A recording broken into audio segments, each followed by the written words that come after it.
Creators పై ధనుష్ ఛానల్ని చూస్తున్న వ్యూవర్స్కి నా అభినందనలు.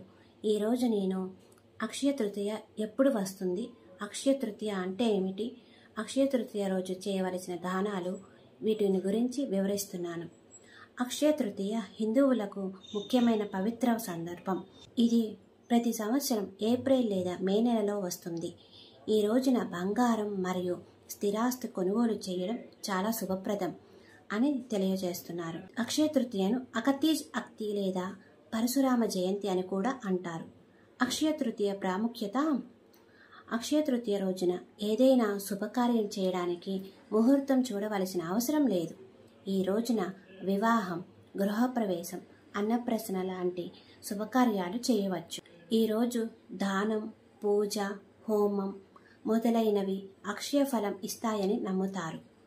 ఈరోజు కొనుగోలు చేసే బంగారం మరియు స్థిరాస్తి భవిష్యత్తులో శ్రేయస్సు మరియు సంపదను అందిస్తాయని నమ్మకం. ఈరోజు కొనుగోలు చేసే బంగారం, స్థిరాస్తి ఇవన్నీ ఎక్కువ పెట్టుబడిని తెప్పిస్తాయని ప్రతి వాళ్ళ నమ్మకం. అక్షయ తృతీయ నాడు విష్ణువు యొక్క 6వ అవతారమైన పరశురాముడు జన్మించాడని హిందువులు నమ్మకం. మరికొందరు ఈ విష్ణువు యొక్క 8వ అవతారమైన కృష్ణుని జన్మదినంగా కూడా జరుపుకుంటారు. పురాణ ప్రకారం అక్షయ తృతీయ నాడు అనేక శుభ సంఘటనలు జరిగాయని నమ్ముతారు.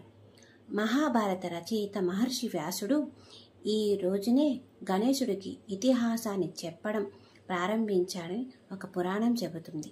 శివయ్య అనుగ్రహంతో కుబేరుడు సంపదలకు రక్షకుడిగా నియమితుడైన రోజని, మహాలక్ష్మిని శ్రీవారు వివాహం చేసుకున్న శుభదినం అని పేర్కొన్నారు.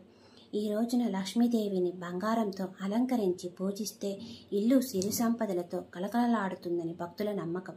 అంతేకాకుండా ఈ రోజున చేసే యజ్ఞ, యాగాది క్రతువులు, పూజలు, జపాలు దివ్యమైన ఫలితాలను ఇస్తాయని నమ్మకం. ఈ విషయాన్ని పార్వతీదేవికి శివుడు చెప్పినట్లుగా మృత్యు పురాణంలో ఉంది. ఈ రోజున దాన ధర్మాలు చేస్తే అద్భుతమైన ఫలితాలు సిద్ధిస్తాయని నారద పురాణం చెబుతుంది. వైశాఖ మాసస్య ఛాయ తృతీయ నవమ్య సౌకార్త కార్తీక శుక్లపక్షే నభస్య మాసస్య తమిశ్రపక్షే త్రయోదశి పంచదశి చ మాఘే. ధర్మం 4 పాదాల మీద నడిచిన కాలం అది. ఆ యుగంలో పొలాన్ని దున్నకుండానే పంటలు పండేవట. నేలను 1 అడుగు లోతు తవ్విన జలధార పొంగుతూ ఉండేదట. నిరుపేద అయిన కుచేలుడు బాల్య స్నేహితుడైన శ్రీకృష్ణుడి కటాక్షంతో అక్షయమైన సంపదలని పొందిన రోజు ఇదే. క్షీరసాగర మథనం తర్వాత లక్ష్మీదేవిని మహావిష్ణువు వరించిన రోజు ఇదే. కాబట్టే అక్షయ తృతీయ నాడు రాహుకాలాలు, వర్జ్యాలు వర్తించవు. ప్రతి నిమిషము సుముహూర్తమే. ఏ కార్యక్రమం చేపట్టినా శుభప్రదమే. అక్షరాభ్యాసాలు అక్షయ తృతీయ రోజే పెట్టుకుంటారు. ఈరోజు ఏ వ్రతం చేసినా, ఏ పూజ చేసినా, ఏ హోమం చేసినా అక్షయం అవుతుంది.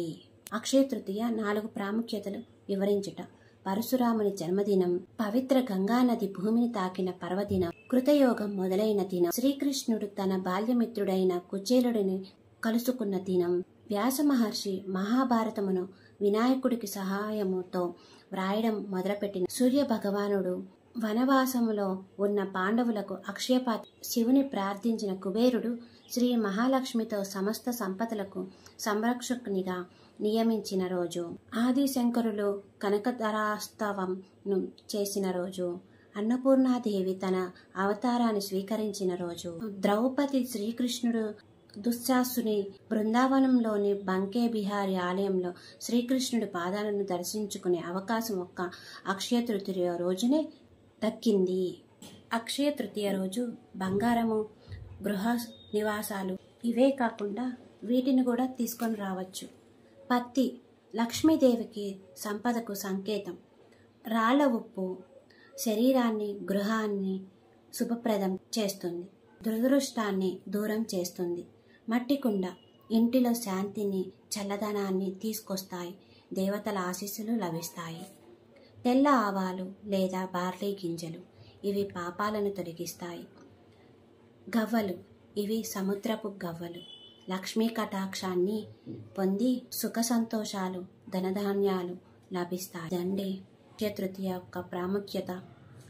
అక్షయ తృతీయ రోజు ప్రతి ఒక్కరూ పూజన చేసుకొని అమ్మవారి అనుగ్రహం పొందాలని, అందరినీ సంతోషంగా ఉంచాలని దేవుడిని మనస్ఫూర్తిగా కోరుకుంటున్నాను.